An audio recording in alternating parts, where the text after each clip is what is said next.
I'm excited. Well, Greg, I appreciate you being here. Thanks for your time this Saturday morning. Why don't you just start us off here on a podcast? Tell us a little bit about yourself and where you're at and what you do. Okay, well, my name's Greg Meyer. I'm from Northeast Nebraska. I run a forestry mulching company. We clear a lot of pastures. We kill cedars and do a lot of government programs. And I farm and ranch too, as well, with my father. We take care of about 1,200 acres of ground, our own pasture ground and farm. So we're pretty busy people. And I sell mulching teeth and forestry equipment on the side too as an independent sales representative. So that keeps me somewhat busy as well too. So yeah, we're doing the good, trying to make progress out there somehow. So Good stuff. You like farming with your dad? I do, yeah, I really do. It's not really a work thing for me anymore. It's almost a vacation to clearing trees. I enjoy it. It's my time off. I really like it. So, and I get to spend time with my dad. I've kind of always maybe appreciated time in a tractor, helping out friends or helping out my cousins. I've always kind of appreciated that. I mean, it is a change of pace, and there's kind of a satisfaction of seeing, of seeing that job done. Regardless of the rest of it. But yeah, I can definitely appreciate it from like a change of scenery point of view or just a change of pace point of view. So how'd you get started in the forestry mulching business? Well, just like everyone in the Midwest, we developed a cedar tree problem, and What? yeah, it's crazy. So, no, we I got fresh out of college and kind of wanted to find something to do to come back to the farm.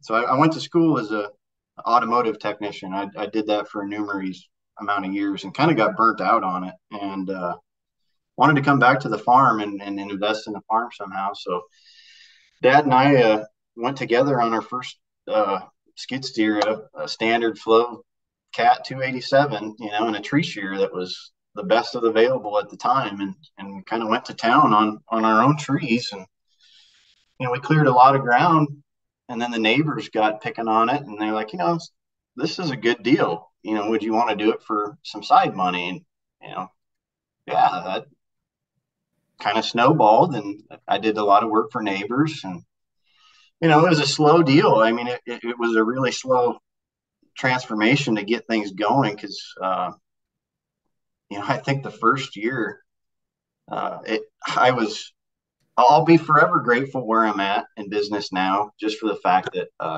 the first year was so hard to get started.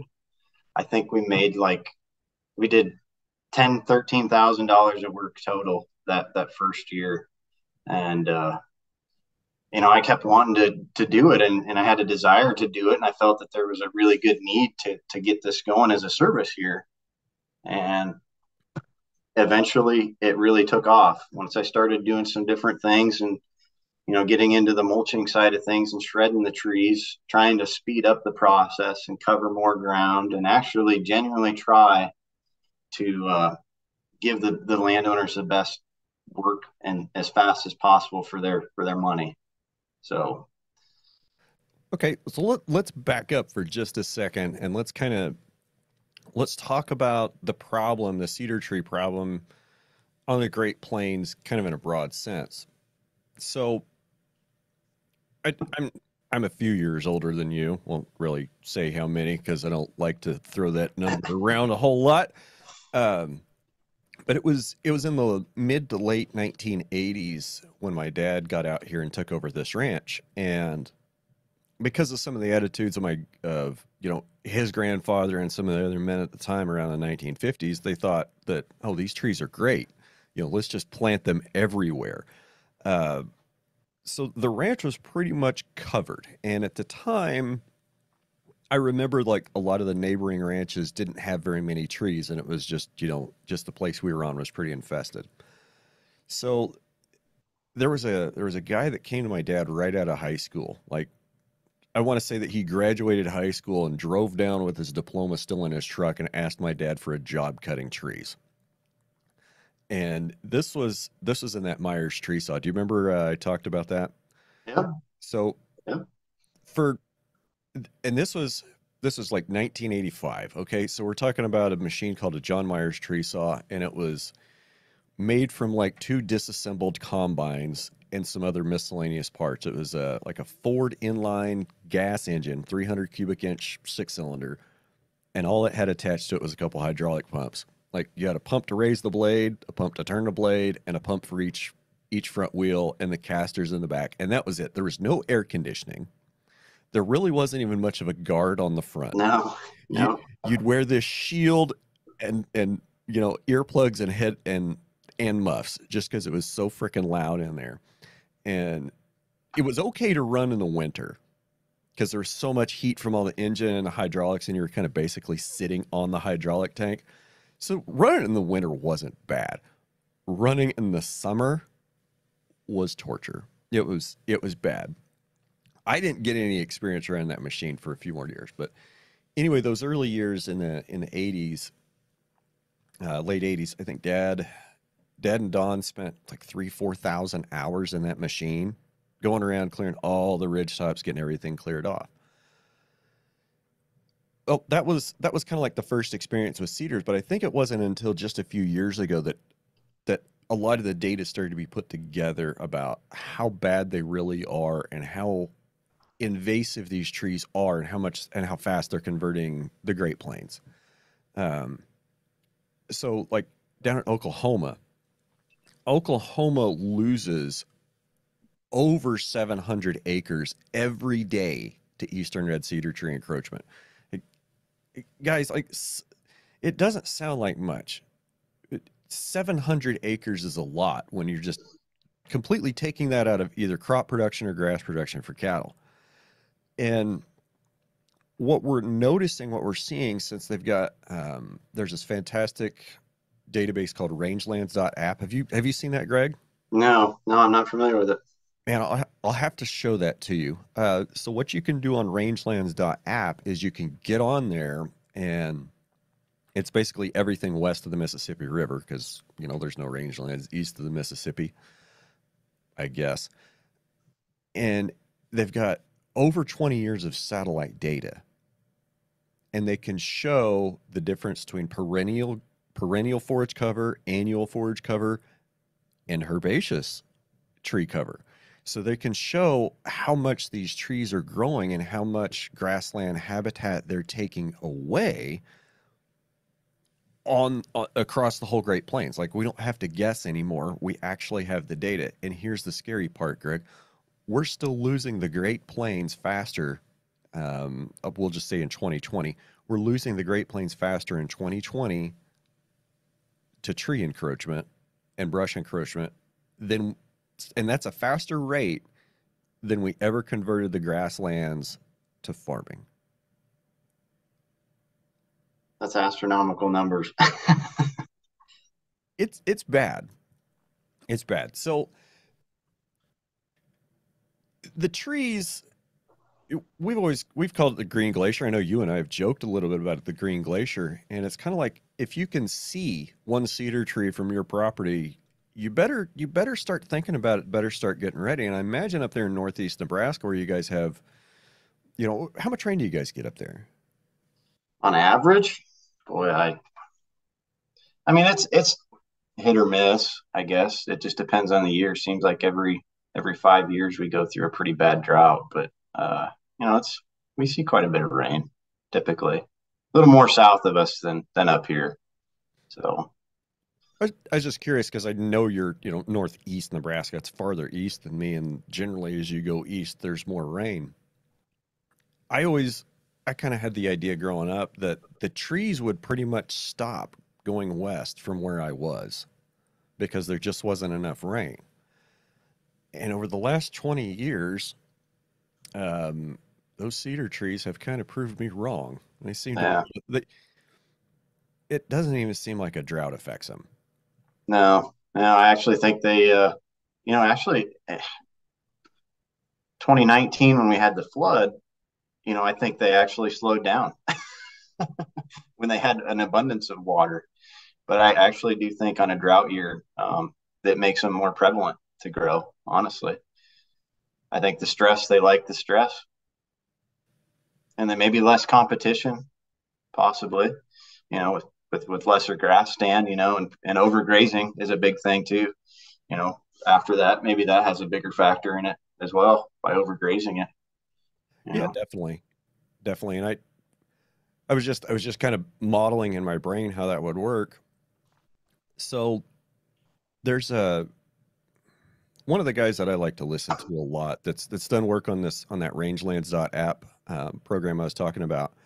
His name is Dirac Twidwell, and he's out of University of Nebraska at Lincoln. You're shaking your head. Have you heard yep, of him? I've heard of him. Yeah, yep. Or how did you hear of him?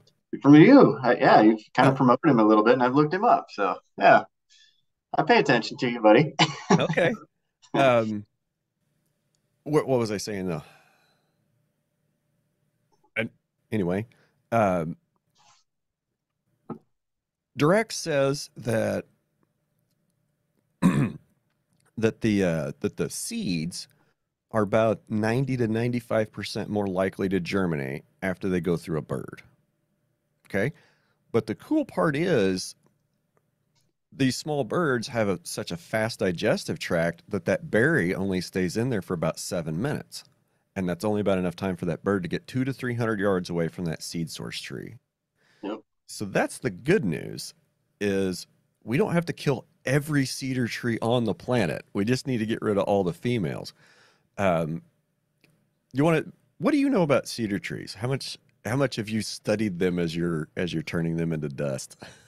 Well, the scientific side of things, I haven't followed so much of it more than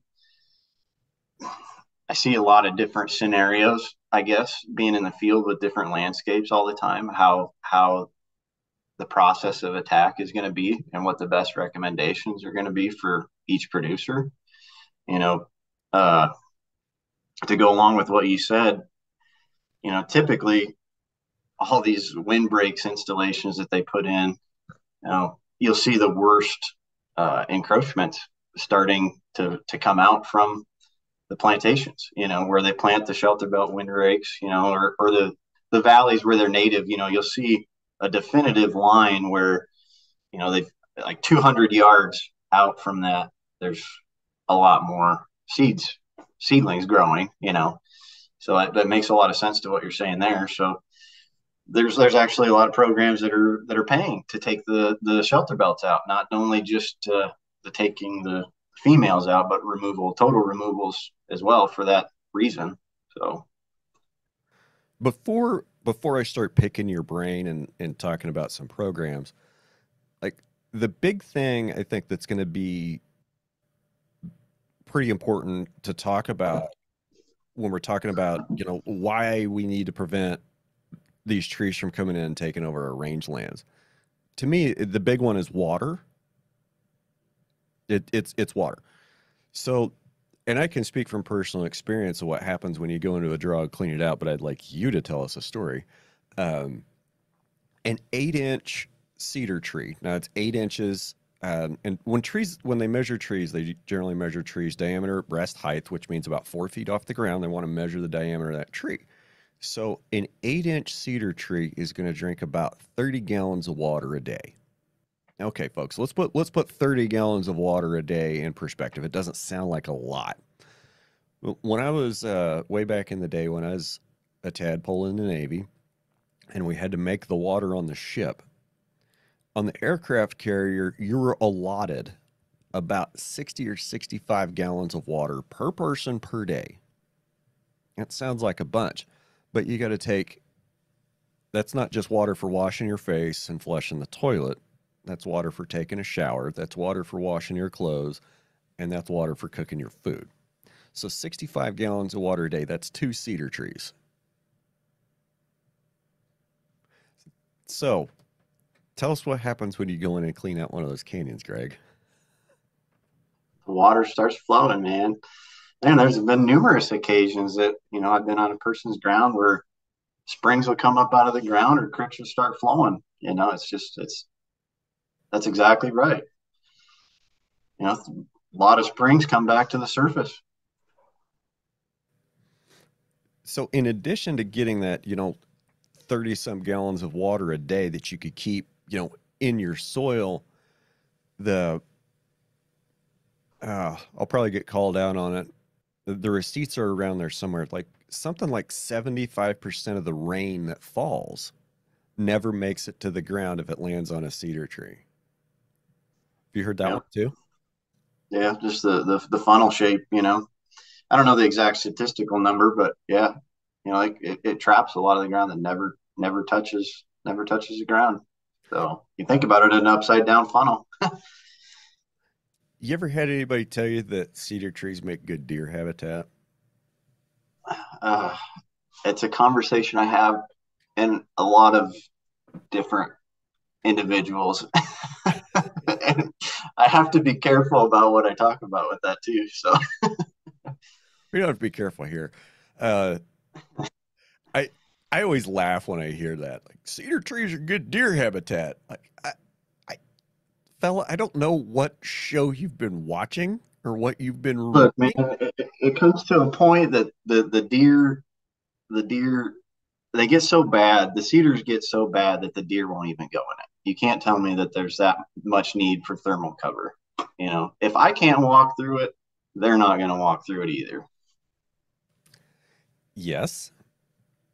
Then you'll have somebody give you the argument, oh, they bed down underneath them. Oh, they bed down underneath them. I know I have cut a lot of trees in my life. I'm not going to say that I've cut a million, but I've cut a lot of trees in my life. And I can tell you, I have never. Okay, wait a minute. One time, one time, I have seen a doe deer bedded down underneath the cedar tree. One time. Have you ever seen it? I don't typically see them there. No, even on our own land, you know, they're bedding in the field corners of tall grass. You know, it's or you know next to a plum thicket somewhere. And So and that's what I always try to tell people. They're like, "Oh, those cedar trees are good deer habitat. They bed down under them." No, they don't. Deer are brown. And if you manage your yeah, pastures correctly, you'll have some of those places where the grass is, 2, 3, 4 feet tall. And I've run over more deer in the pasture than I've ever found underneath the cedar tree. I've literally run over 2 deer in the pasture with my side by side. They were just laying down in the tall grass. I've run over 2 deer in yeah, the pasture and I found exactly one under a cedar tree. So I can say I've run over more in the grass than I've ever seen under cedar trees. yeah, yeah. I don't know. It's that's a tough one because you know I work with a lot of different people and there's opinions about that every direction. You know, so and most of them, you know, the private clientele that I work with are you know coming around to getting rid of almost every tree possible. So which is good. You know, that's what they should be doing. So So you mentioned that you started with I think you said a 287 cat and a shear. Now, I have little experience with some shears, with like a pincher style shear with a Marshall type saw. So why don't you tell us a little bit about how some of your machinery evolved and what you're using now? um, well, yeah, I mean the shear and a it's a great machine. I mean it still works today. I started with it 10 years ago. Um, you know, and it's still working. It's maintenance free. You know, it was just on a production scale for a company like us. It was a slower practice. You know, we quickly evolved. You know, to a higher production uh, unit with the shredders and the mulchers and stuff like that.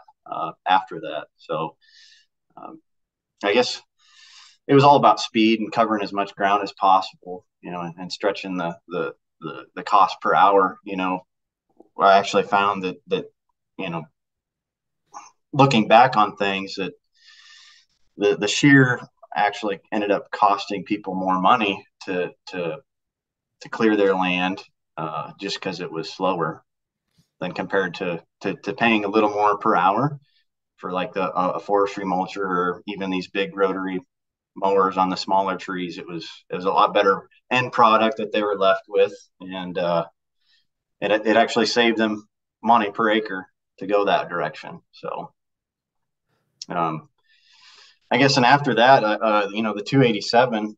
Um, I mean, it was kind of a limited machine in what its purposes were because it was a standard flow machine. It wasn't anything really high end at the time, but it was a good starting machine. And after that, I kept wanting to go faster and faster, and I got into the rotary mowers that I was talking about, and I kept them to a smaller size trees. No, it's no fun trying to snip a group of little tiny trees, 3 foot tall trees and just thick as dog hair. It's no fun. It just doesn't work. So I got into a lot of pastures that were um, just maintenance, keeping the little ones down, and the shear was just too slow for that. So and you're mulching it, you're shredding it up, and they did a great job doing that and kept everything low. So that's really what stepped me up into the next class of things, getting into bigger machines. I did, a year or two with that machine, and it ended up progressing that I ended up getting two 287 cats and outfitted with those rotary mowers, and just kept stepping things up as we went. And it spiraled out of control now. So, I mean, it's, yeah, it's been a long road. So, It, thanks for letting me be a part of that journey. It's been very rewarding from the outside looking in to watch your company grow and watch you have success. We'll put it that way. Um, one man's nightmare. Yeah, it's had its trial and errors for sure. yeah, I think we can both agree that when you're talking about land clearing in the Great Plains and cedar trees, it's not necessarily a steep learning curve, but at times there can be a very steep cost curve. Yes, I would agree. Yep. No, repair bills are not very much fun. So for for those of you out there listening to the podcast, I've known Greg for I don't know how long have we known each other? 4 or 5 years now, something. Yeah, It pretty much whenever you started the Mafia. it it's been a minute. So I had a Komatsu PC 270 excavator leased for 2 years, and I put a rotary disc mulching head on that, and we went around and we spent a lot of time clearing the ranch. I think I put about 860 hours on that machine in just under 2 years. And what I'm getting at is there's still times in my dreams where I operate that machine, and then when the repair bill shows up, it turns into a nightmare real fast. Yeah, it's pretty quick to get there. It's fun when it's good, though, right? I mean, yeah, you have your days. It's great. Yeah, it's nice to be able to show up, just put grease in everything, fill it up with fuel, and go sit in it for 8 hours and pull the levers and make a bunch of trees disappear and not have anything break. But those days of 8 hours without malfunction are few and far between. Yes. Yeah. Yeah, I don't really know if I'm trying to figure out my title for myself, whether I'm actually a tree cutter or a mechanic. So I I've mean, got to I have a have to little be bit of both. both, I think. I think you definitely have to be a large amount of both. I don't think very many guys survive as like forestry contractors, especially kind of in the plains where there's no forests. Um, I think it'd be pretty hard to survive if you weren't your own mechanic. Right. Yeah.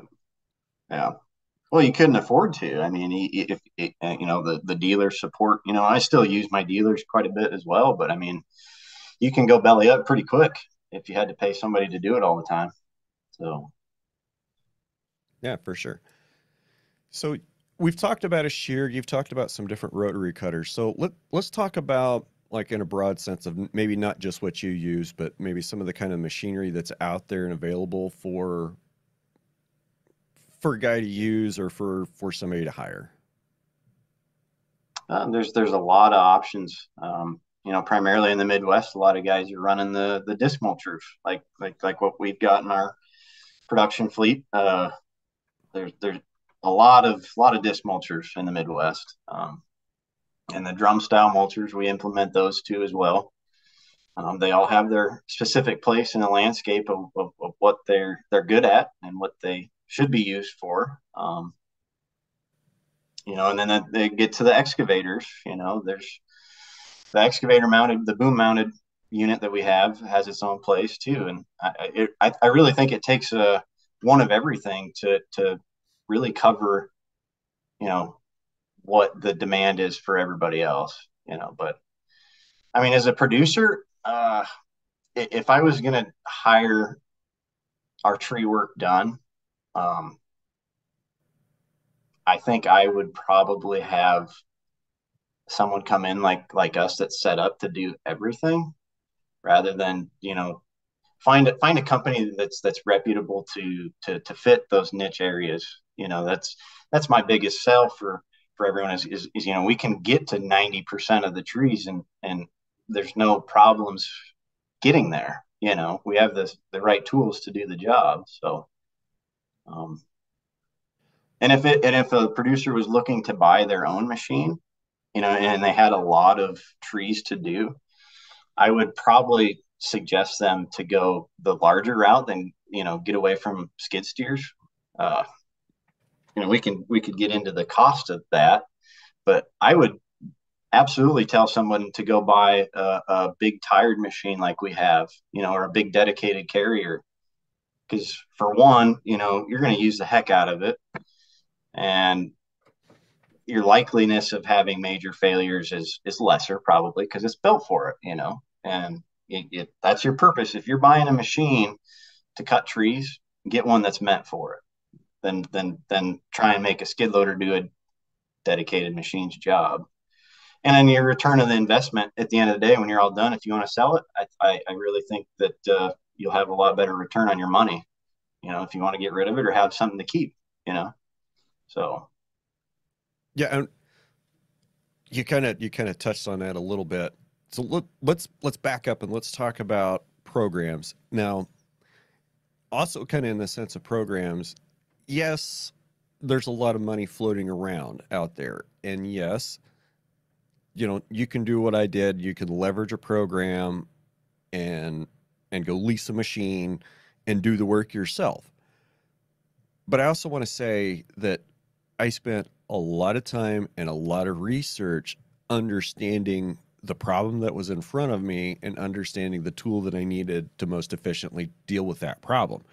And, that excavator and that disc mulcher, that was the right tool for the job that I had. Is it the right tool to finish what I have? Probably not. I haven't really sat down and noodled that out. But if your problem is, you've got 5,000 acres that's pretty flat, that's just covered with trees, an excavator that moves 3 miles an hour is not the solution for you. And likewise, if you're on a really small lot with a bunch of small trees, a big tire machine probably is not necessarily the thing for you. And we can get back into machinery choice later. Where I want to talk about is programs, because it was a thing 15 years ago when these equip and these CSP contracts and some of these other ones were starting to roll out and be popular down here. What guys would do is they would use that contract and they would say, I'm going to do the work myself. And they would go buy a machine and they would do the work. Now, yes, I've seen that be successful. I've also seen that be not as successful. I've seen guys get way over their heads on a machine, not be able to get the work done and not be able to pay for the machine and have a big repair bill and not be able to take care of it and have a big problem with, with their leasing company or whatever. Seen that, not that often, but there were a lot of guys that did take advantage of those programs, and they would go buy a machine, get the work done. And a lot of times down here, a tree clearing contract is also attached to fire. So tell us a little bit about how some of the contracts up there in Nebraska work, and like what are some of the ones available? Because I'm sure that you probably see more of them than I do, because I just look at the stuff that works for me, on my place. And I imagine that, as a contractor, you're seeing, you're seeing several different landowners in different programs. Is that right? Yeah. There's a lot of cost share funding out there in different programs. It just kind of depends on your area, and I think the biggest thing that most producers that I find, private clientele, don't know that they exist. Uh, a lot of them don't know that these programs are available to them and that they could apply for this funding to help them out. On rare occasions, yeah, you run into people that absolutely hate the government. What is that aren't gonna, they're afraid that this is a fine print deal, that they're gonna end up with their land or something crazy like that, and sometimes people get deterred by the desire for putting fire out there. And I've kind of changed my ways too since when I started. Fires really scared me, in our landscape too. And as things have gone by, I'm not so afraid of that anymore, and I've actually been a pretty big promoter of it. But that's part of these contracts, and it's a slow transition of up here.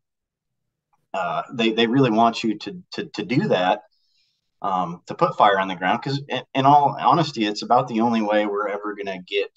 I don't think we'll ever get ahead of the curve of the cedar growth or encroachment, but at least put it to a manageable state where we can slow it down and preserve the ground that we have cleared. I mean, it it's the only way, I really think.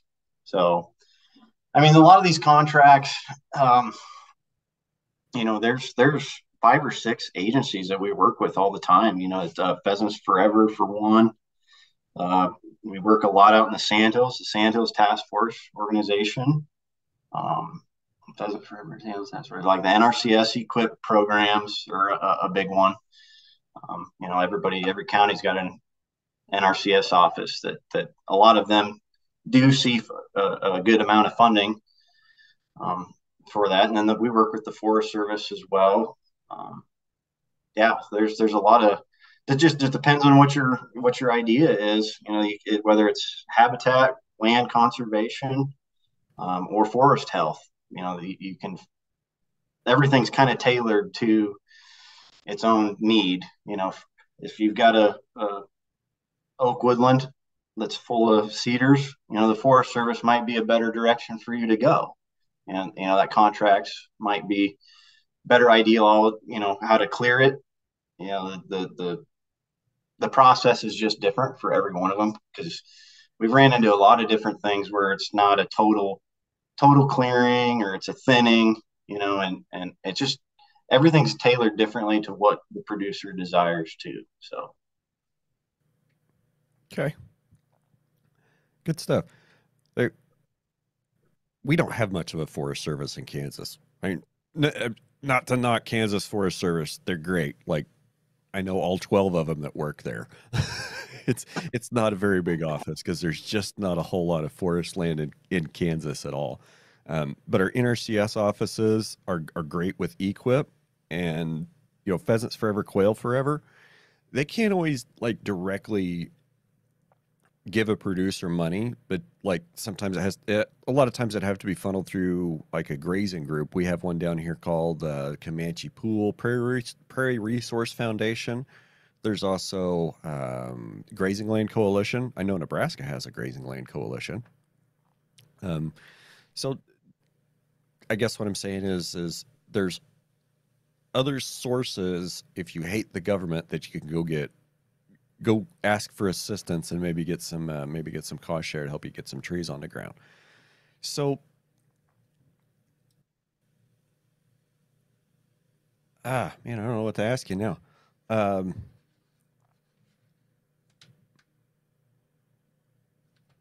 covered a lot of good stuff so far.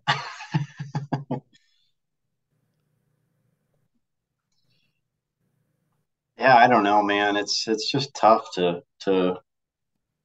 some of these contracts that we do, you know, getting into the prescribed burn association that's just starting up here,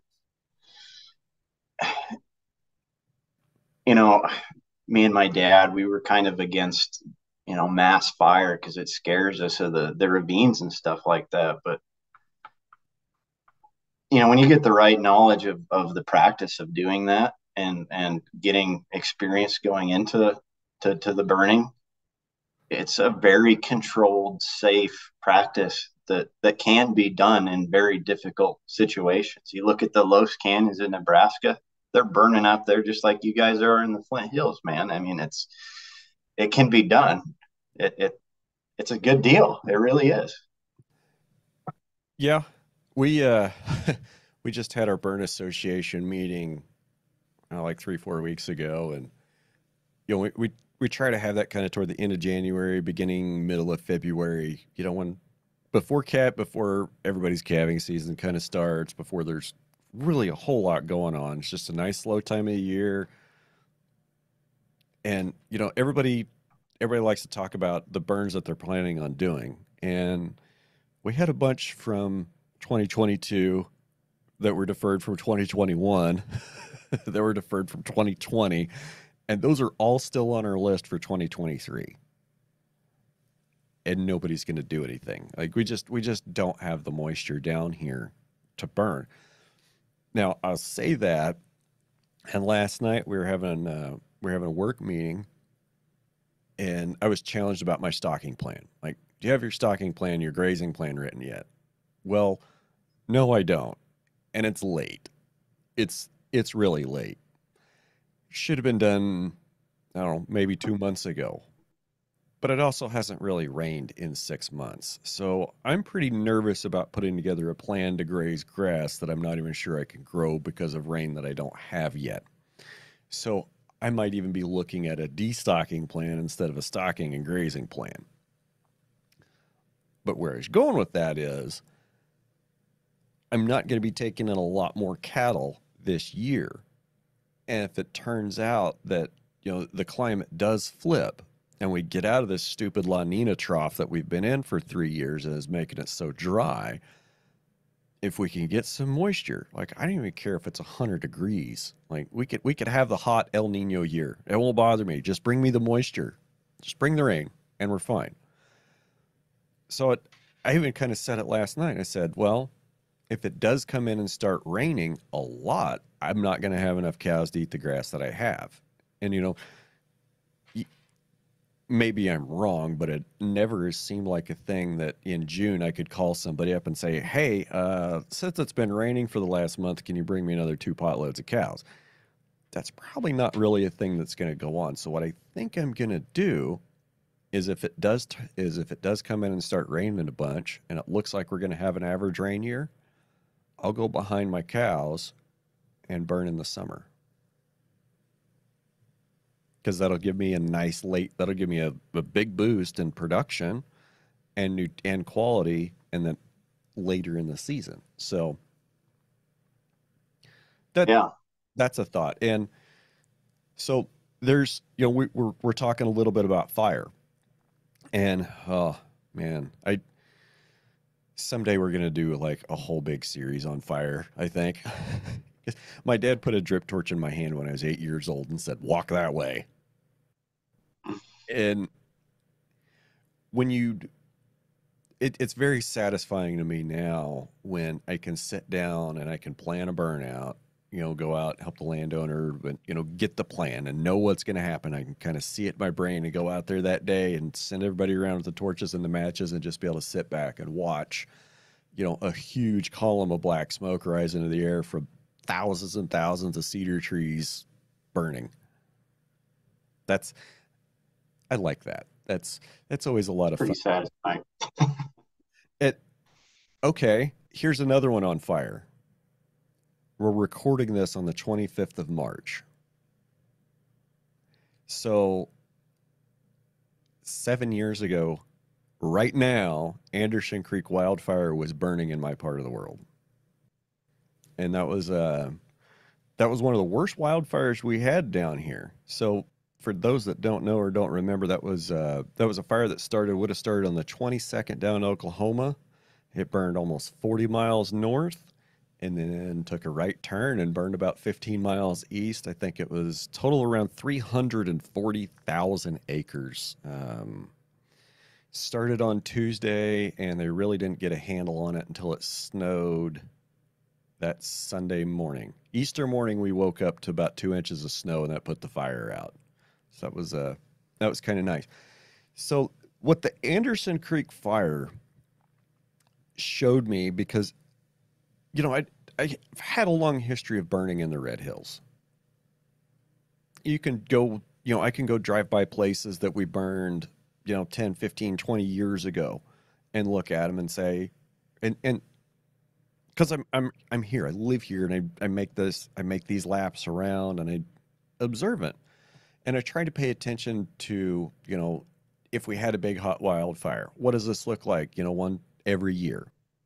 Go back and look and just see how it changes every year.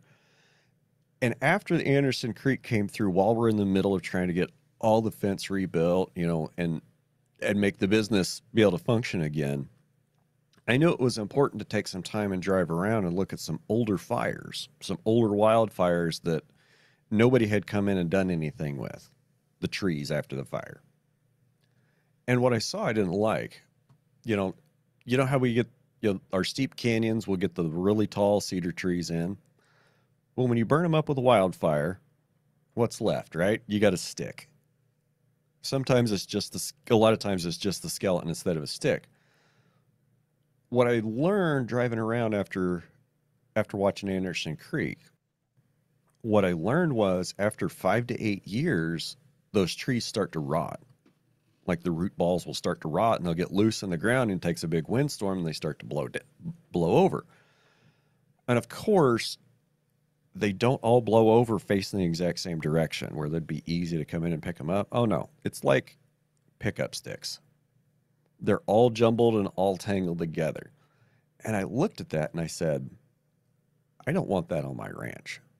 And that's what, that was the big reason why I put the money together, and I went and I got the excavator to go clear up all those areas. So we noticed after that fire, because it was so hot and so intense, that, it actually got down into those canyons. It got down in there and burned up some of those trees that we couldn't get to with skid steers. So we've talked about, how you guys started with a skid steer. Until 2016, that's all I used pretty much. And I can tell you this, you put a mulcher head or a brush cutter or even a shear on the front of a skid steer, and its lifespan decreases dramatically, and your repair bills will increase dramatically. Would you agree with that? Yeah. Your local Napa store better keep a lot of hoses on hand. Yeah. Yeah, my local parts store, they were in Napa. They changed to a CarQuest, but yeah, they got good at making hoses. John Deere, I knew there were some hoses that I could go to Napa and get, but then there's some hoses we'd have to make the little bit longer trip to John Deere to get, because Napa didn't always have the fittings, and they didn't like to carry the 3/4 inch 4,000 psi hose. Napa didn't like to carry that because I'm the only guy that needed it. Yeah. They're just like, we're not buying that special, and we're not buying a special fittings. Go to Deere. So I'd have to go to Deere for all the bigger stuff, but paying their lovely prices. So we saw Anderson Creek, and then the next year, as 2017, when the Starbuck fire happened, and that was your first trip down here, wasn't it? Yep. Yep. Yeah, we brought some materials down. Yep, to the gentleman you knew. So yeah, that was pretty much my big first experience to mass acre wildfire like that. So it was very wide eye opening to see it. I think Starbuck was like 600,000 acres. It was even bigger. It was crazy because Anderson Creek, like we're all walking around like going like, whoo, that was the big fire of our lifetime. Because the last huge wildfire, I think, was in like the early 1960s. There's like nobody alive to remember that when Anderson Creek came through. And I remember that, for the weeks and months after, we're like, whoo, man, that was rough to live through. I hope that never happens again. I hope we never have to see that again. Yeah. And then Yeah. we were thinking, oh, it'll be years. We'll never see this record broken for, this size of wildfire. And next year, Mother Nature said, hold my beer.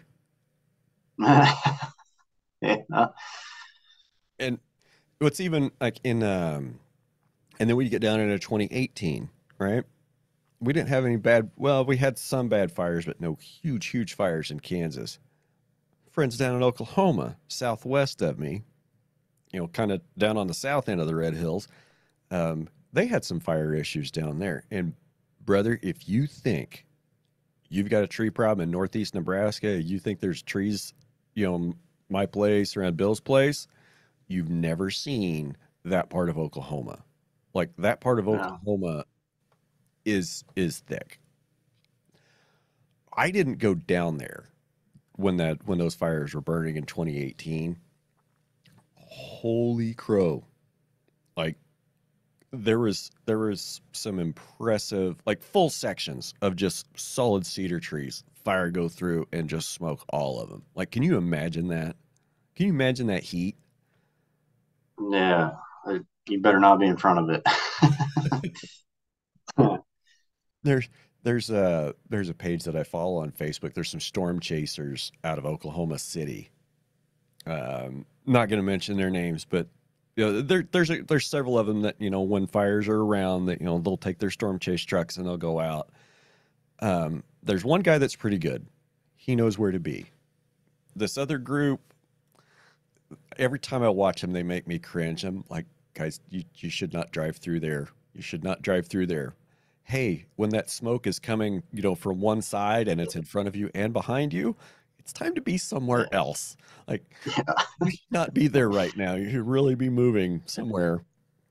But I I don't know. I guess they can do what they want to do in their truck the So TV. I mean, well, I'll ask you this: after the fires you've had down there, have you seen a better response to how the trees are being managed on the land? Like from the neighbors. Yeah, I mean, seeing, I guess, in my opinion, uh, we had the Halsey fire this last summer. Um, Not near the acreage that you guys see down there, but it practically went through the forest, and the cedar trees.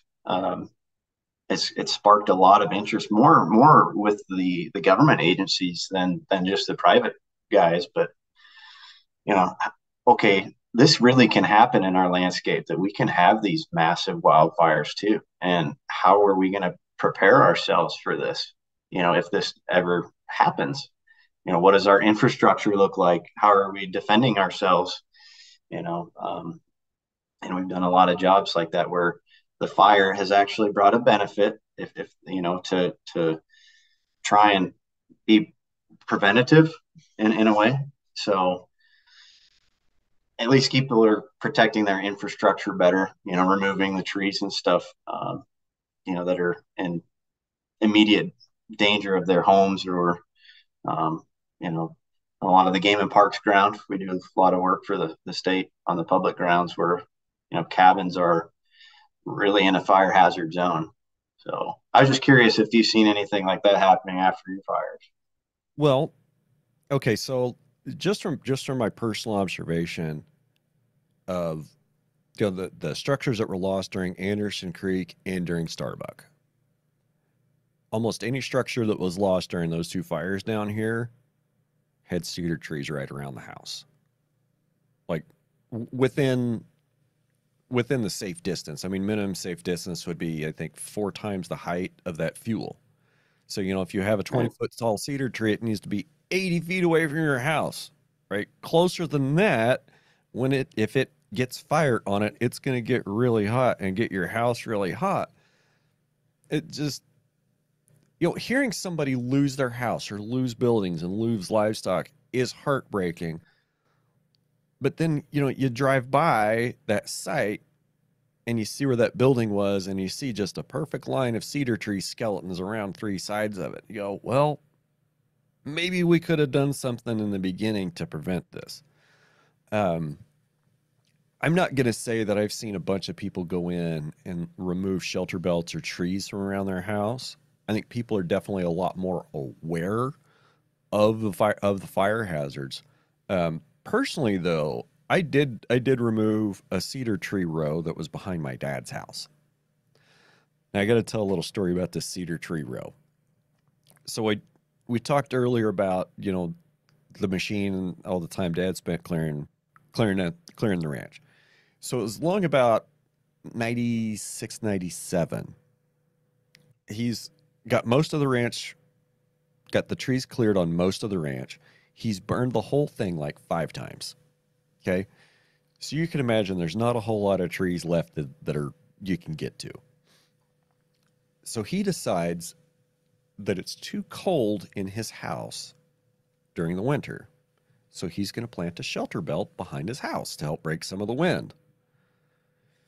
So I'll give him a little bit of credit. He tried for 2 or 3 years with a bunch of different kinds of trees to get them established, to get them to grow, and nothing would grow back there. So he gave up and he went and he rented the tree spade from the conservation district.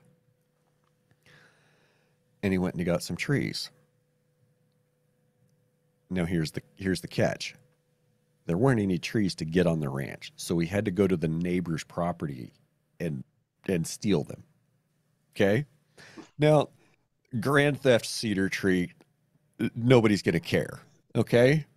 Nobody's going to care if you go steal 20 cedar trees out of their pasture. I don't think anybody's going to be upset about that. Where Dad went wrong, well, maybe not where he went wrong, is so when you have a tree spade, you know what I'm talking about, right? You've seen them? Oh yeah. Oh yeah. For those that don't know, it's got these 4 big spades that dig down underneath the root ball of a tree, and then you can lift it up and carry it off. Okay. Well, once you have that, once you dig under that root ball, you have to have a hole to put it in. So first thing you have to do before you go get a tree is you have to use your tree spade to go dig the hole to put the tree in. So you scoop that dirt out and you set it down, then you go get your tree and you put your tree in the hole. Then you go dig your next hole and you go put that back in the first tree's hole and you get another tree and you keep doing that, right? So we got like 15, 20 trees and didn't think anything of it. A couple weeks later, he's in the bar drinking a beer, eating a cheeseburger, and the guy that was riding that neighbor property, like that was taking care of it, going out and checking the cows on it, he walks into the bar. I wasn't there, so this is all being relayed to me. So who knows how much of this story is embellished or made up or whatever. So Dad says he was just sitting there, and this guy come in. His name was Gene. He said Gene came in, and he just looked like he was all kinds of out of sorts and confused, and just obviously had questions. So he come over and he sat down next to my dad at the bar. He says, "Ted, I got something really strange out there in that Gates pasture we need to talk about. I don't know what's going on. I don't know what's going on." And Dad already knew. Like instantly he knew what was going on. But he played along. They finished lunch, got in their vehicles, went back out there. And apparently it's difficult to get those, like the plugs of grass, the big cone of grass and dirt, the same size every time. So there were some of those holes that had a plug in them that was down like a foot. There were some that was sticking up 6 inches. Some were down 6 inches. Some were a little bit irregular. Some of them were turned, like, the wrong grass sitting up 6 inches in a big circle just in the middle of nowhere. So it was just really strange. And they got out there and Dad just had to start laughing. Like as soon as they went up to one of those big plugs that was not sitting in the ground right, Dad just had to start laughing and told him what was going on. So. But anyway, I told that story so I could tell this one. So that was 97, and he went out there and I remember I gave him a hard time about it. It's like, Dad, you spend your whole life cutting cedar trees, then what do you go do? You plant them behind your house. It's like, well, it's windbreak. Got to keep a house warmer. Cut down on heating bills. Like, okay, fine, whatever. Well, like 3/4 of them were female trees. Like, so in 2016, when Anderson Creek wildfire came through, oh, let me back up. In 2008, there was an incident with some neighbors to the south, and they had a little bit of a problem 2 days after they lit the fire, and it came on north, and it burned the middle half right out of the ranch, and that fire came right past Dad's house with this shelter belt on the north side of it. And we had to do a bunch of work that day in 2008 to keep fire out of those trees. 2016 comes around. I've got other problems to deal with that day rather than messing with that tree row. So I was somewhere else watching something else, and a friend of mine rolled up and was like, "Hey, is there anything I can do?" I was like, "Yeah, just go check that tree row behind Dad's house. Let's make sure we're okay there, and it's not creeping into that, because he keeps everything around the house real short, a lot of it for fire safety." But we always had kind of thought that the fire would either be going, a north or a south, because those are the winds we have most of the time. Then, straight north, straight south, a few degrees here or there, not a big deal. One of the big key insights I've had in the last 7 years is the worst wind we have is out of the northwest. And that northwest wind is usually followed by, we'll have a 20 to 25 mile an hour south wind. The next day, or sometime during that day, can switch from 20, 25 out of the south to 50 to 60 miles an hour out of the northwest. It's just the weather pattern I've noticed that we get. So after 2008, not touch and go, save it, touch and go with the tree row behind the house. After 2016, touch and go with the tree row behind the house, I decided I wasn't going to worry about it anymore. So when I got some time that summer, summer of 16, I put the old mulcher head back on the John Deere, and we turned those cedar trees behind my dad's house to dust. I didn't even ask him. I just woke up one morning and decided enough was enough. I'm never going to fight fire behind that house to try to keep that tree row from going on fire. I'm going to grind them all to dust. I was out there and I was like halfway through them. And Dad rolled back in from town. I was like, "What are you doing?" I'm like, not going to have your house burned down. That's what we're doing. "Well, my heating bills are going to go up." Like, "Shut up. I'll buy you another cord of wood. You just throw it in the stove anyway." So that's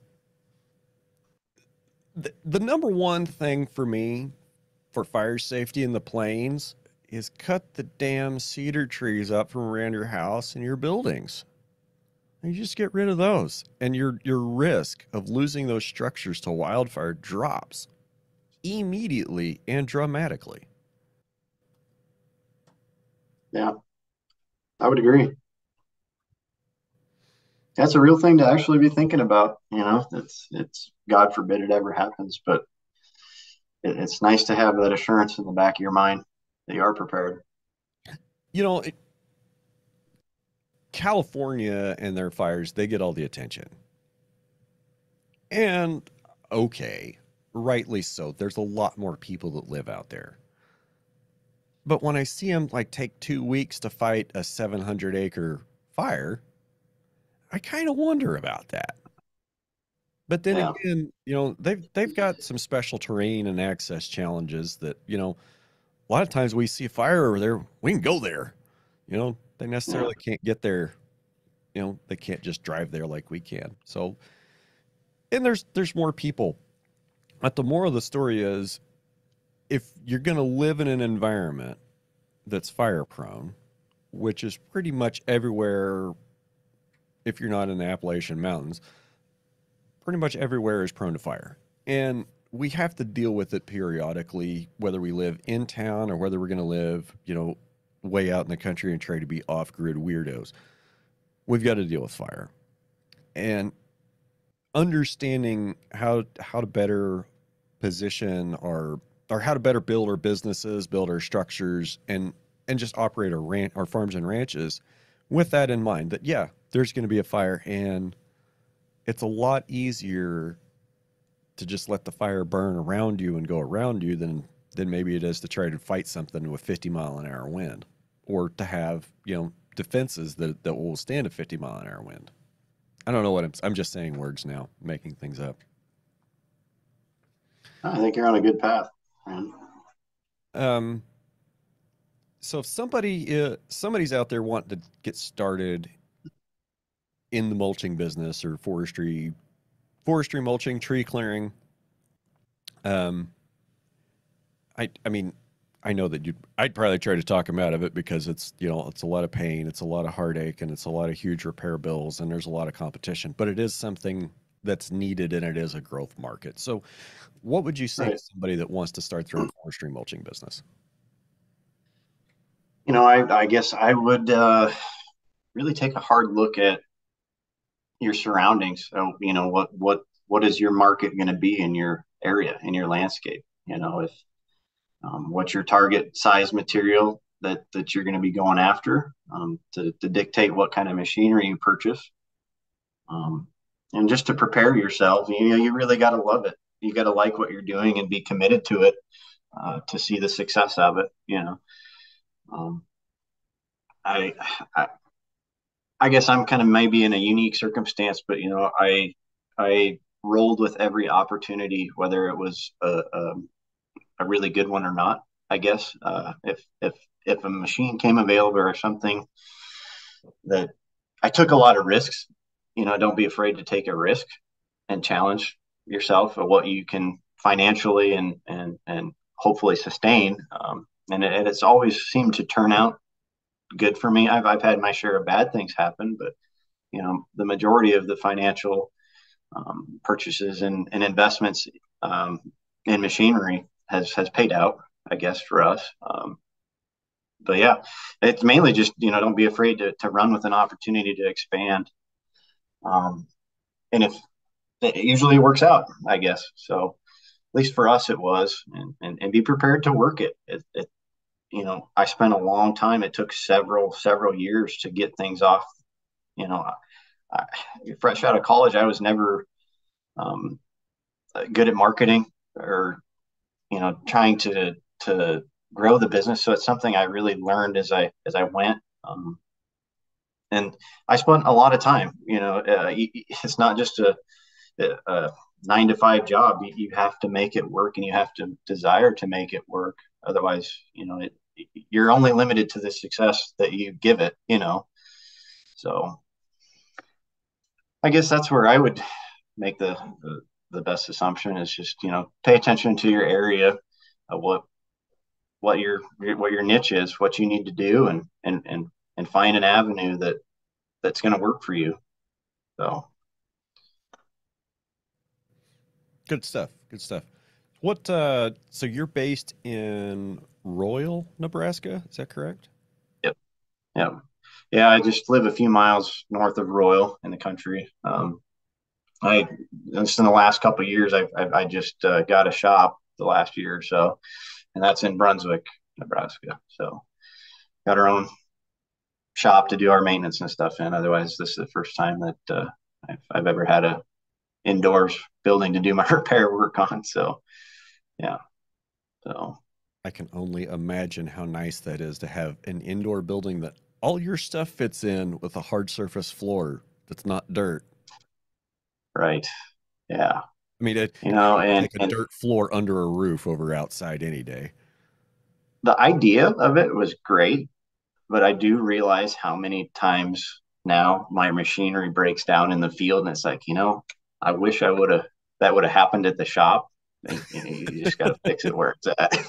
So yeah, but occasionally, we try really hard to get it back to a decent place where all the tools are, and yeah, it's nice to work in a shop, especially in the winter. So So what all areas do you cover? I know you've been down here almost in my neck of the woods, working on some jobs. So how far are you willing to travel?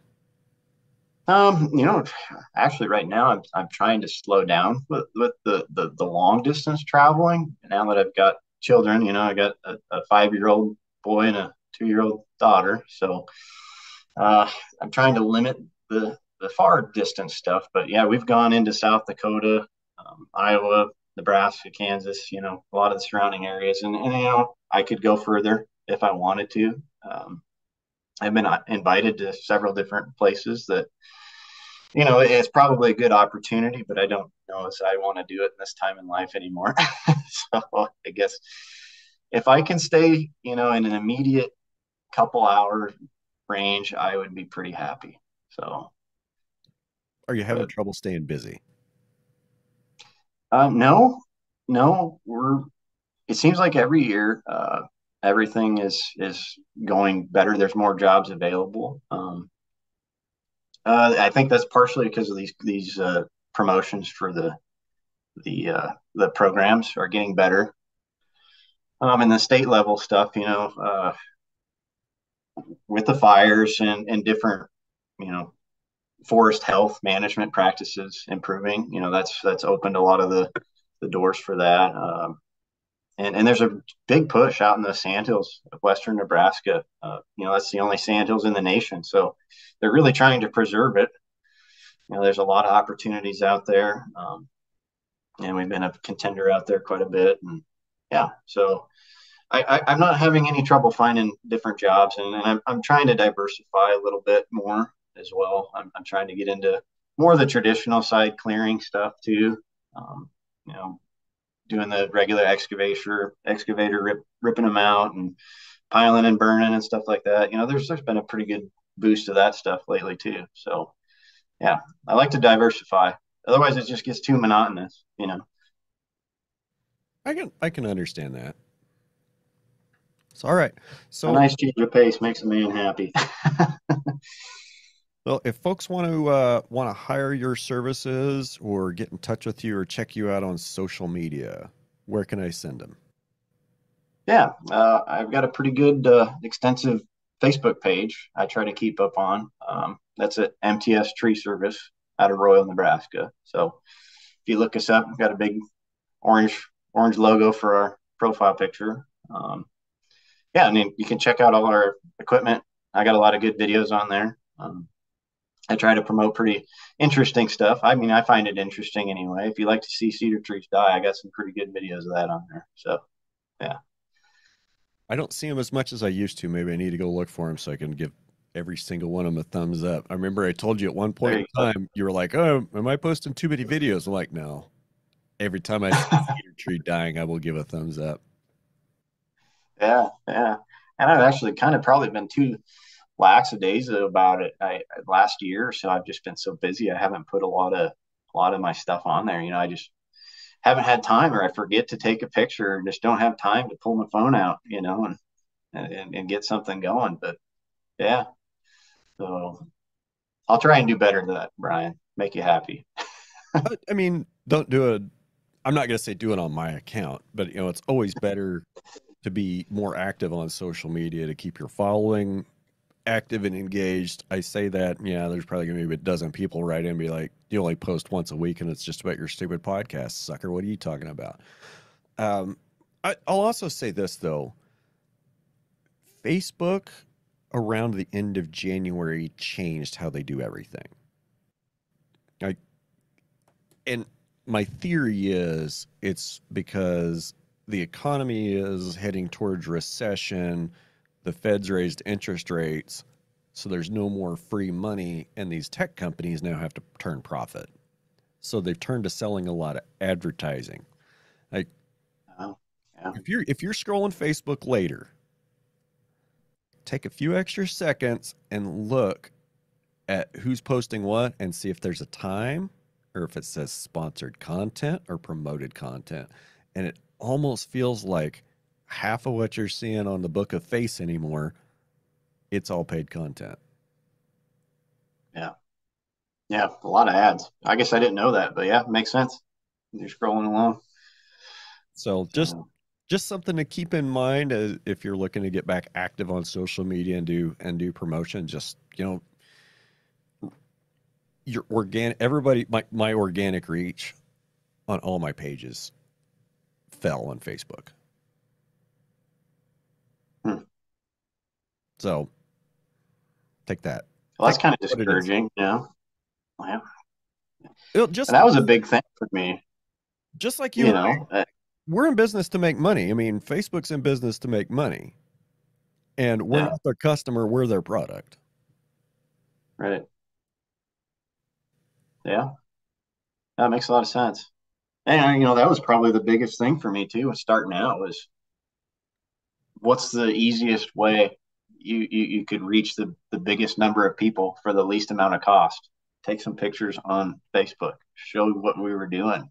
you know, I maybe it's the millennial generation that I come from, but I used it to my advantage to get word out what we were doing, and I was kind of proud of that. And it's nice to see, almost as an activity log, to look back in the last few years, where I've been, what I've done.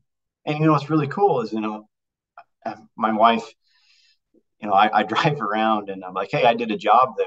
Oh yeah, that's a pretty regular thing. But I can pull back that picture that I had from 5, 6 years ago. This is what it used to look like, and this is what it is now. It's just a big log for me. So yeah. Kind of like how I am with burning around here, driving around. Yeah, we burnt that sucker in 2009. Yeah. Yeah. No, no, it's nice to look back on that stuff. So I kind of have a love hate relationship with social media. I spend probably too much time on it and try and limit myself, but you know, I have to, say it was a good thing in that aspect. So Yep. Yep. I mean, it's pretty obvious that short form videos are the way to go. Like right now, I mean, we're talking into March 2023. I mean, they could go in and adjust their algorithms and something will be better next week. But I think for right now, the short format video is where it's at. Like that's what's capturing the eyeballs, and that's the content that these platforms are really trying to push out, or they're really trying to yeah, emphasize short form videos. I mean, yep, TikTok, for the evil Chinese spyware app that it is, um, TikTok is just the best at it, and all the other platforms they're playing catch up. Um, yeah, all right, bud, you ready to wrap this up and go enjoy your weekend? yeah. Whatever is up with you, man. I'm glad to talk to you again. I was actually really excited and nervous about this, but this was a lot of fun. I enjoyed this. Yeah, you I mean, don't. there's a lot we could talk about, but this is great. I'm just happy to be here. So, Oh, there's a ton we could talk about, and probably not all of it would make the podcast. you know, I, this is the thing that I kind of touched base with my wife about. It. Is that I looked up to you for the longest time with your YouTube channel, and this. I've told you this, but Yeah. I've watched that cigar and that turbo saw and that skid steer when I first started. When I was trying to decide what I was going to do, it's like, man, this guy really knows what's going on. Before I even knew you, like years before I knew you, that was like, yeah, I've looked up to you a lot, man. So I'm really honored to be here. So Thanks for that. I can't even remember when that video was. And when I put it up, my dad was like, "Well, it's not very professional. You're smoking and you're cussing." Like, it's YouTube. Nobody's gonna care. Nobody's gonna see it. Like, nope, it's forever. It's forever. And 7, 8 years down the line, some kid will be like, "Yeah, I was watching that. Been watching you forever." Shit, I guess I am a yeah, role model. yeah. It's No, I just really looked up to you at that, man. So I'm glad that you put this mafia together and brought all you had a big role in the success of bringing a lot of people together. You know, I wouldn't have met some of the people that I've met in my career without your influence of starting the mafia. And bringing that network of cutters together. So all right. You've mentioned now I gotta talk about it. All right, yeah, we can't just say mafia like 5 times in an hour and 15 yeah, minutes and not say yeah. something about it. Okay, so what Greg's talking about, y'all, is I want to say it was like I think it was January. It was like right around the middle of January 2016, about 2 months before the fire. I'd been on a tree clearing project uh, that I had some cost share money with, up in the northwest part of the ranch, and I started using mulcher heads. And the one that I started with was, it is what it is. It was a good place to start. It's probably a good value. Um, but I'd go on the internet and I'd, look up, like, try to find operating tips and tricks, try to find maintenance tips, try to find information out. And I'm thinking, man, it's 2016. Like the whole world, the sum of knowledge of the universe is on the internet. We just have to connect it. And I was sitting there in the machine one day, taking a lunch break, eating an MRE because I'm, miles out in the bush, miles away from the house, eating an MRE, flipping through my phone, and I'm seeing like Service Truck Mafia and Tow Truck Mafia, seeing all these hashtags on Instagram. And I'm thinking, oh, there's Mafia, Service Truck Mafia, Utility Bed Mafia. I'm like, well, hell, why not Mulcher Mafia? And I searched, and nobody was using that hashtag. So hashtag Mulcher Mafia, I think, started January 14th or 16th, 2016, with a picture of my deer skid steer and my ASV branded Fecon built head in a cedar grove on kind of a misty, cloudy, crappy day. I could probably take you to the exact spot I was standing when I took that picture. So what that's grown into now, and I was just looking the other day, I think there's like 6,200 members. So Mulcher Mafia is a Facebook group that we've got all kinds of tree clearing contractors together. I mean, there's international presence. There's guys from Europe, guys from England, guys from Australia. I think we even have some South Americans down there. We've been successful at keeping the Chinese spammers out, I think, for the most part. But it's guys sharing information, sharing knowledge, and networking.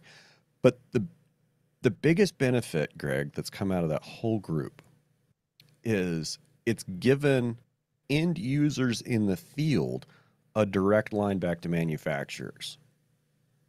Like Yep. Caterpillar.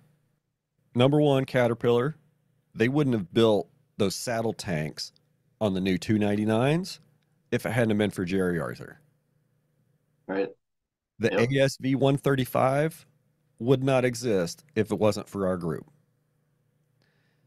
What is it? The Fecon Viking teeth. So the Fecon Viking teeth, that's kind of a fun story. I don't know if you were around or remember that. Fecon came out with the new Mulcher head in 16. Like they came out with their depth control rings. And the first knife that they had for that depth control head was crap. And everybody told them. And immediately there was a bunch of guys that was like, we need a knife that does this. We need this kind of knife. And Fecon had it in 6 months. Like they went from hearing customer demand to designing a new tool and having it in production in 6 months because of the group. Yeah. I mean, yeah, there's a lot of influence there. It really is. And so for me, I turned daily operations in the group over to the admin team several years ago, and it's a great group of guys. But it's extremely gratifying to see that connection being built between end users and the engineers and the factory engineers, and have them talking to each other and know that there's communication. I know you've worked with more than one company to help, because of Mulcher Mafia, you've worked with more than one company to help improve a product or improve a tool. Right. That's awesome. But I think what's even better to see is to see success stories like yours, to see guys like Brad, just Ricky, Sean, David, Ryan Hutto. I mean, look, the list goes on. Like there's a lot of guys that it's been really awesome to see other people succeed and to know that you are part of their journey. That's what it is for me. That's what that's what keeps me coming back to That's the a group big thing to be proud of. So thank you, Brian, for that cloudy day. Yeah. Well, No, it's been a really good deal, man. So I there's been a lot of times that I've thought about that. It's like, man, this person I just met, I wouldn't have even known they existed because except for you. So yeah, no, you might be cussing me for some of those in a few years. You never know. yeah, time will tell. All right. I need to get moving on with my day, buddy. Been great Yeah, chat and catch up. sounds Let's good, do man. this again sometime. Yeah, that was fun. I had a lot of fun then, man. So yeah, well, let me know if there's anything else I can do for you. We'll do. If you ever get, you need to come down. Like, just come down and visit. I Pack up do. your wife, your kids, and just come down for a few days. Yeah, Brad's been wanting me to come down there and see. I don't get down there enough. I really should. That's part of my goal in the next few years is just next year to make more time. You know what? We'll tour over to Bill's place because I bet you've got some Yeah, pictures over there. We'll tour over to Bill's I place and see do. what it looks like. Yeah, that'd be great. Absolutely. Yeah, I'd like to see him again as well. We get a Christmas card from him about every year too. So yeah, we keep in touch. You know, we only we're talking about a mutual friend, y'all. So just don't be confused. He only lives like it's not even 40 miles away, like 35 miles maybe. I never see him around here. Like the last Really? time I saw him, where were we? I saw him two times last year, and both times it was at a conference. It was at a conference or a meeting that I was just like, "What are you doing here, Bill?" And he's like, "Well, what are you doing here?" Well, I'm speaking on this, and he said, "Oh, well, I'm on that panel too." Like, oh shit, we had one of those moments. Yeah. Man, that's some of the nicest people you got down there. I mean, everyone is just genuinely good. I had so much fun meeting everybody down there. Yeah. Now there's some special ones. We'll put it that way. Oh, everybody does. Yeah. Yeah. One of these Um, days, I'll find my way up to the northeast corner of Nebraska. I have no idea what it even looks like up there, other than your I'll picture. give you the grand tour. That'd be great. I'll come down there. You come up here. I mean, I've been through the Les Hills. Oh God, what was that? 15 years ago. Went up there and talked to him about burn associations. That's pretty. Sand Hills. That's pretty. That weird forest that's up there in the northwest corner of the state. You know what I'm talking about? This is like there's just this like Uh, random 1,000 acres of trees out in the middle of nowhere. yeah, it's slipping my name. Yeah, I know where you're talking though. Yeah. It's weird because you're just like driving, you're winding your way up through this, up and down these hills through the roads, and like make a corner and pop over a hill, and all of a sudden you're in the middle of a forest in the middle. It's like pine trees here. Why? Yeah. Yeah, that's really cool. Where I'm from, right where I live, is a ideal location to see it all of Nebraska because I'm 40 minutes from Missouri River to the north, and the Sandhills are 40 minutes to the west. And to the south is traditional farm ground. It's I got a blend of everything relatively close to me. So yeah, I've been able to work in a lot of different landscapes with it. So Well, cool. Maybe one of these days I'll get up there and I'll just bring a lunch bag and jump in that excavator and go to town for a couple of days, give you a break. absolutely, you're welcome anytime. Like that's almost my idea of a vacation. What are you going to do for vacation? Go run Greg's excavator for a week. There you go. How's that a vacation? Hey, I'd probably even pay you to do it. Yeah, now we're talking. Now we're getting somewhere. What I really want to do is I if I could find somebody that could, take care of things at the ranch and I could be gone on short notice, I'd really love to go work with David West on fire crews. Yeah, That would yeah, be fun. that would be crazy. That would be a lot of I fun. tried to look into that stuff, but man, the fine print of that is a lot. So, my hat's off to him for doing that. Maybe maybe instead of being a prime on that, maybe look at being a subcontractor on that to somebody that already has all the insurance and stuff and already has the contract in. I mean that Yeah, I don't know. I would try to run away from anything with federal government contract attached to it, or maybe that's a way Yeah, to lock in, to lock in a sweet deal long term. Who knows? maybe, maybe. Yeah. So, I'm ready to get out of here. I'm not ready. I well, need to get out of here. I get you. I'd shake your hand, sir. I appreciate you. Appreciate you too, Greg. Been great to chat this morning. All right, well, man, you be safe out there. Yeah, and take care. Don't be a stranger. Always call. We'll do. Likewise. So, And well, I don't know how to turn this off either. So, that's okay. But like, I got a little thing. We'll go ahead and say, all right, everybody out there in podcast land, y'all have a great week, and we'll see you on the next one. And then I push the stop button.